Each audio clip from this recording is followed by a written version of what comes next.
Jóvenes blanquerianos, muy bienvenidos a su clase virtual. El día de hoy vamos a desarrollar el tema de literatura, que tiene como título Literatura griega, el periodo ático 2. Vamos a recordar un poco lo que hicimos la semana anterior. Nosotros habíamos hablado del periodo ático como un periodo de mayor auge durante el desarrollo de la literatura griega. Cabe recordar que este periodo nos trajo el gran desarrollo del género dramático, es decir, durante el periodo ático se desarrolló de una manera máxima el género dramático a través de la tragedia y a través de la comedia.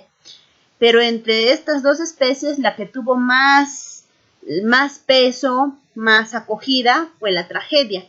Es por ello que en la clase anterior hablamos de Esquilo y su obra La Orestiada.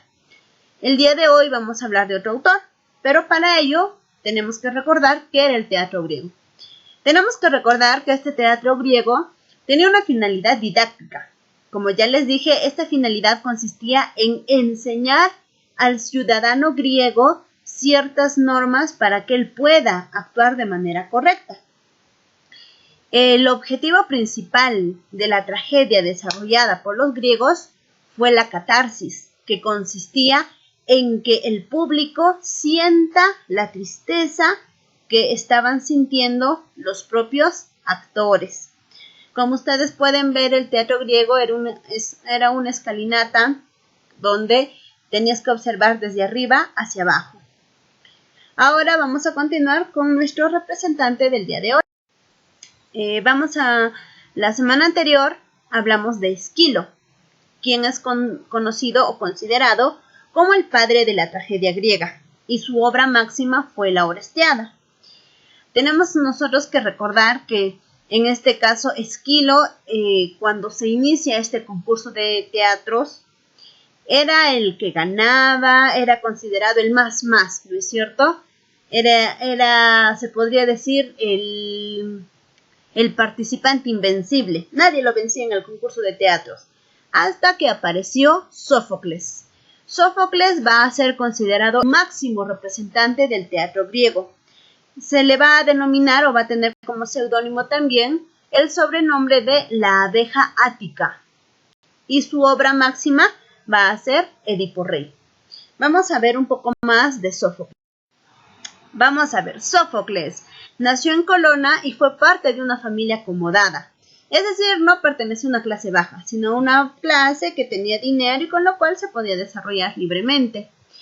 Una vez que él ingresa al concurso de teatros que se hacía, al concurso de tragedias que se hacía en Grecia, él va a desplazar a Esquilo y se va a convertir en su máximo oponente, se podría decir. Hubieron varios concursos de tragedias griegas en los cuales empezó a ganar Sófocles y no paró. Por eso es que se le considera el máximo representante del teatro griego. Un aporte muy importante de Sófocles va a ser cambió los planos temporales. Es decir, en este caso él va a desarrollar su obra en una sola acción. Vamos a ver, se dice que Sófocles fue el máximo representante del teatro griego. Él escribió aproximadamente 138 tragedias griegas, de los cuales únicamente quedaron 7. 7 son las tragedias que nosotros podemos reconocer de Sófocles, y ahí tenemos la primera imagen, que vendría a ser Áyax. Luego tenemos Electra, que es otra de sus tragedias. Sófocles, en este caso también escribió Las Traquinias. Luego tenemos Antígona, Filoctetes, Edipo en Colona y el más representante vendría a ser Edipo Rey. La tragedia, vamos a ver en qué consistió la tragedia más reconocida de Sófocles, cuyo nombre fue Edipo Rey. Vamos a ver, título original de esta tragedia es Edipo Rey. El autor es Sófocles. Nacionalidad del autor, él fue griego. La estructura está desarrollada en un solo acto. La corriente literaria a la que pertenece es el clasicismo, pero pertenece a su etapa ática. El género literario que pertenece Edipo Rey es género dramático, perteneciendo a la especie literaria denominada tragedia, porque presenta hechos funestos. Ese es el tema principal, que cuando tú dices ese tema, prácticamente estás hablando de Edipo Rey. Vendría a ser nadie puede escapar a su destino. Los personajes principales vendrían a ser Edipo, Yocasta y Layo. Vamos a ver básicamente en qué consistió el argumento de Edipo Rey. Primero, yo les voy a narrar de manera ordenada, no es como se muestra en realidad en la obra. A ver, Edipo Rey va a dar a conocer la historia de Layo y Yocasta. Layo era rey de Tebas y Yocasta era su esposa. De repente Yocasta se entera que iba a tener un bebé. Y como ellos tenían la creencia de que toda su vida tenía que ser vista por un oráculo para ver qué le preparaba el destino, Layo decide hacer ver qué le depara el destino a partir del nacimiento de este bebé. Y el oráculo le dice que el bebé que iba a nacer lo iba a matar. Entonces, en este caso, Layo, prácticamente el bebé nace y no lo quiere junto a él. Es por ello que manda a uno de sus empleados, lo manda a matarlo. Entonces el empleado, teniendo compasión de este bebé, lo ata de pies, lo ata así sus manitos y lo deja en un bosque. Porque él tuvo compasión y dijo, ¿cómo es posible que voy a matar un bebé? Y lo dejó y se fue. Por ese lugar pasó un campesino. Este campesino escuchó el llanto del bebé. Lloraba y lloraba y lloraba. Y de repente lo vio y este bebé tenía mucha hambre. Y tenía sus piecitos sumamente hinchados. Por eso decidió ponerle el nombre de Edipo. Edipo en realidad significa el de los pies hinchados. Entonces este campesino se lo lleva al bebé a Corinto. En Corinto reinaban el rey Pólibo y la reina Mérope. Pero por cosas de la vida ellos nunca habían podido tener un bebé. Entonces el campesino, teniendo compasión de ellos, se lo regala al bebé, ¿no es cierto? Coge a Edipo y les dice, tomen, críenlo. Entonces a partir de ello, Edipo pasa a ser hijo del rey de Corinto. Entonces, en una avanzada edad, esto de los oráculos tenía mucha importancia para los griegos. Edipo llega a una edad así juvenil y de repente decide ir al oráculo a ver qué le preparaba el oráculo para su destino. Y el oráculo le dice, ¿sabes qué? Vas a matar a tu padre y te vas a casar con tu madre, le dice. Entonces, Edipo, asustado, decide irse de Corinto. Irse para no matar a su padre y tampoco casarse con su madre. Cuando él se está yendo, él se fue solo, sin nadie. Él se fue solo. En un determinado camino había un carruaje que tenía a un rey y que tenía a dos sirvientes que estaban transitando, por los caminos. Entonces le hablaron de manera grosera a Edipo, a lo cual Edipo se negó. Y cuando quisieron dañarlo, Edipo era más fuerte y terminó matando a uno de los siervos y terminó matando al rey. Pero recuerden que acá habían 3 personas, por lo tanto quedó un testigo. Ese testigo huyó hacia Tebas y le dijo a todo el reino que habían sido atacados por varios hombres. Luego de ello, Edipo sigue con su camino y se da con la sorpresa de que un pueblo llamado Tebas estaba siendo azotado por una esfinge. Esta esfinge se andaba comiendo a los hombres. No permitía ni que entren ni que salgan personas. Esta esfinge brindaba un acertijo a cada persona y si la persona no resolvía el acertijo, pues se lo comía, los dañaba. Entonces había colocado al pueblo de Tebas en un lugar de miedo, de temor, hasta que apareció Edipo. Edipo responde al acertijo de la esfinge y la esfinge no hace otra cosa que matarse. A partir de eso, el pueblo de Tebas queda liberado de este esfinge y ya no está azotado por la muerte.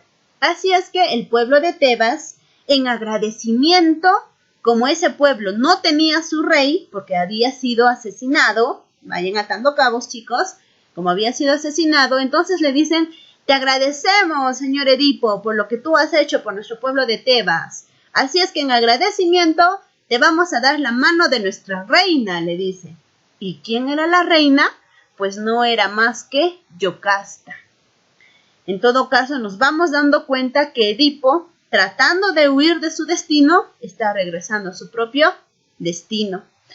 Edipo se casa con Yocasta.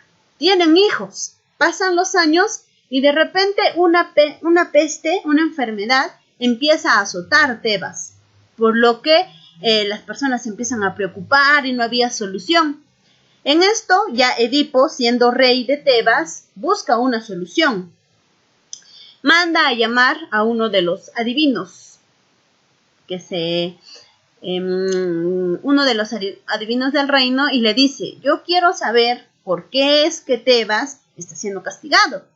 Y en este caso, el vidente le dice: Tebas está siendo castigado porque la muerte de su rey no ha sido averiguada, no ha sido castigada. Entonces, para que esta peste se vaya de Tebas, se necesita la justicia, dice. Y en ese caso, Edipo manda a averiguar qué ha pasado con el rey. Ya hay que castigar al que lo ha matado, dice, pues, ¿no? Y recuerden que había una persona que había huido. Y esta persona, que era un sirviente, se mantenía en su palabra, ¿no? Decía: no, nos han atacado un montón de personas. ¿Por qué decía esto? Porque él tenía temor a ser castigado. Porque si él decía que lo había atacado una sola persona, corría el riesgo de ser asesinado por no haber podido defender al rey. Entonces, de repente, no se hallaba una solución, hasta que nuevamente manda a llamar Edipo al vidente y le dice: ¿tú sabes quién es? Y él le dice: sí sé, dinos quién es. El vidente le dice: eres tú. Y le señala a Edipo: eres tú quien ha matado al rey. Y él dice: ¿yo? ¿Pero cómo? ¿Qué eso? ¿Qué el otro? E incluso le vuelve a decir: no, tú has matado a tu padre y te casaste con tu madre. Y él decía: no, pero no es posible. Que en este caso yo he huido justamente de Corinto para no matar a mi padre y no casarme con mi madre, ¿no? Y en eso llega uno de los sirvientes del rey de Corinto, del rey Pólibo, y le dice: Edipo, tu padre ha fallecido. Entonces Edipo se lleva en una gran confusión, acusando al vidente y por otra parte respirando tranquilo, pensando que él no había matado a su padre. Y de repente le pregunta: ¿tú sabes sobre mi origen? Al propio sirviente que llegó. Y el sirviente le dice: sí, yo sé. Es cierto que dime que soy hijo natural, hijo propio de los reyes de Corinto. Y en este caso el sirviente no podía mentir. Y le dice: eso no es cierto, a ti te adoptaron siendo pequeño. Entonces ahí todos se dan cuenta prácticamente que Edipo había llegado a Tebas a cumplir, como quien dice, su destino. Yocasta, enterándose de lo que había pasado, que se había casado con su propio hijo, huyó hacia su cuarto, huyó y cogió sus trenzas y se ahorcó. En este caso Edipo no podía, algo así como un shock, ¿no?, que le sucedió, pero fue detrás de Yocasta. Y al llegar encuentra a Yocasta muerta. Entonces él, al darse cuenta todo lo que había causado, coge uno de los pendientes de Yocasta y se lastima los ojos. ¿Con qué intención? Con la intención de no ver todo lo que él había generado. Y prácticamente con esta tragedia denominada Edipo Rey, Sófocles nos quiere dar a conocer un gran mensaje, ¿no es cierto? Que nadie escapa a su destino. Pasemos a los ejercicios blenkerianos. ¿Qué es el cambio de planos temporales? Bueno, este cambio se da en una obra teatral y consiste o está ligado a la variación que la obra teatral puede tener en su tema, la variación que va a tener en sus espacios, es decir, ya no va a tener un solo escenario, sino puede compartir 2 o 3, y el tiempo, que no va a ser en un solo día, sino va a ser en 2 o más días, como en este caso tenemos la obra Edipo Rey, que no se ha elaborado no presenta un solo tema, no se ha desarrollado en un solo espacio y no presenta un solo tiempo. En todo caso, tendríamos que decir que Sófocles ha roto esto de los planos temporales. Pregunta número 2. ¿Quién es el que descubre el origen de la peste en la tragedia Edipo Rey? Lo descubre Tiresias, que era un vidente, el que veía el futuro, ¿no es cierto?, lo que pasaba. Pregunta número 3. ¿Cuál es el tema central de la tragedia Edipo Rey? Pues es el mensaje que el propio Sófocles nos quiere dar a entender, que nadie escapa a su destino. Pregunta 4. ¿De qué manera queda ciego Edipo Rey? Como ya les narré al final de la tragedia, él se revienta los ojos con los broches de Yocasta para no ver todo lo que había generado por su acción. Muy bien, chicos, esto es el tema número 4. Espero lo estén comprendiendo y pongan toda su voluntad para que podamos seguir adelante y nos estaremos viendo. Hasta la próxima.